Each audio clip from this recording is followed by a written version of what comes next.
misaotranao jeso malalo tratrizao fotoana mamizao ianaranay antongotrao izahay izay mpianatrao koa mitenenare jeso malalo izahay iaino tsaranao ka irote niavy aminao itoetsapetsakao amponaya koa mitenenare jeso malalo izahay iaino tsaranao ka irote niavy aminao itoetsapetsakao amponaya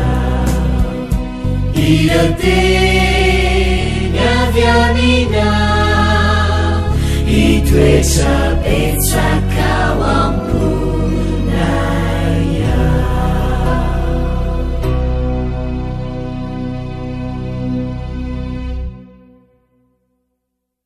Faly miarabantsika tsirairay avy indray tratra izao fotoana manokana izay andraisantsika ny lesona ho an'ny tanora zokiny izao misaotra an'Andriamanitra isika fa mbola nomeny an'izao fotoana ihany koa mba ahafahantsika mandalina bebe kokoa ny mahakasika azy alohan'ny dirantsika ny amin'ny lesona ny dia vavasika ry Tompoandriamanitra eo mbola avy-ampisaoranao izay ny amin'ny tombon'andro sy ny tombo-taona izay omenao anay ahafahanay mandinika ny teninao eto angatana indrindra tompony mba iarahan'ny fanahinao masina miaraka aminay eto anokatra ny foamam-panahinay hananzavan'izay zavatra tsy maharesy lahatra anay sy tsy hainay ka okainao arerinao anjaka anaran'i Jesosy amen.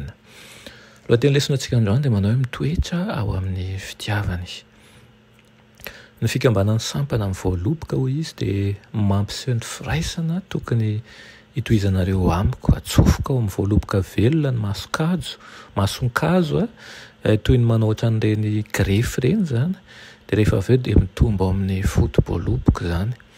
Ny hazokazo mifandray amin'ny hazokazo, ny lalan-dranokazo lasa mifandray amin'ny lalan-dranokazo. Ny ain'ny voaloboka no manjary ain'ny sapana dia toy izany no andraisan'ny fanahy matin'ny fahadisoana sy ny fahotana ny aina amin'ny alalan'ny fifandraisana amin'ny Kristy. Tanteraka ny firaisana amin'ny alalan'ny finoana azy ho mpamonjy ny tena manokana.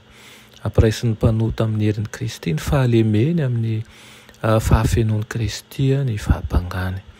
Ny herin'i Kristy maharitra amin'ny toetrany marefo amin'izany dia manana ny sain'i Kristy izy. Mahakasika ny maha-olombelona antsika ny maha-olombelona an'i Kristy ary manenjy Andriamanitra azy ny maha-olombelona antsika amin'izay amin'ny alalan'ny fiasan'ny fanahy masina dia manjary piray amin'ny toetran'Andriamanitra ny olombelona ekena ao amin'ny malala izy. Ny paiko ny voalohany indrindra rehefa irery izy sy ny mpianany tao amin'ny efitra ambony dia ny hoe didy vaovao no omeko anareo dia ny mba hifankatiavanareo. Eny aoka ho tahaka ny tiavako anareo ny mba hifankatiavanareo kosa. Vaovao io didy io ho an'ny mpianatra satria tsy nifankatia tahaka ny tiavan'i Kristy azy izy. Hitan'i Kristy fa tsy maintsy misy hevitra sy fihetseham-po vaovao fe azy. Hitany fa tsy maintsy foto-kevitra vaovao no ampiariny. Andray hevitra vaovao amin'ny alalan'ny fitiavana izy, amin'ny alalan'ny fiainana sy ny fahafatesana. Nisy dikany vaovao ny didy nampifankatia azy teo amin'ny fahazavahan'ny nanaovany sorona ny tenany. Asa fanompoana mitohy eo amin'ny fitiavana, eo amin'ny ezaka fandavan-tena, fanaovana sorona ny tena, ny asan'ny fahasoavana manontolo. Tanteraka izao ny vavaka nataon'ny mpamonjy ho an'ny mpianany manao hoe tiako ho an'ny amiko ho any amin'izay toerako ireo izay nomenao ahy. Mahagaga loatra ilay fitiavana manavitra endrehany izany haravony ho hitan'ny ray eny amin'ny voavitra indray ilay endriny voafafa ny soritry ny fahotana sy ny fahalotoana efa mifandrindra indray amin'Andriamanitra ny maha-olombelona amin'izay fotoan'izay.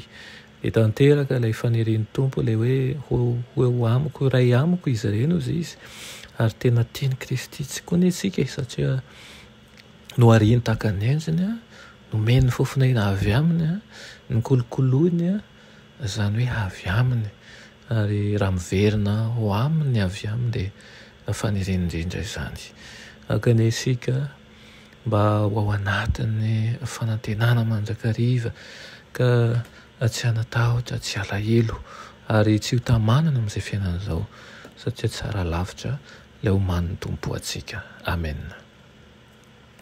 Ilay tompoandriamanitra ao mbola misaotra anao izahay ny amin'izany teninao izany voleo ao anatinay mandrakariva ny faniriana ny ao any aminao ary ihany koa ny anaraka ny sitraponao sy anaraka ny fahamarinanao ampio izahay hifankatiza isa amin'izahay izay mpianatra ao ka hifanohana ho any an-danitra fa tsy hifampitsikerana hifankahala aminaran'i Jesosy amen.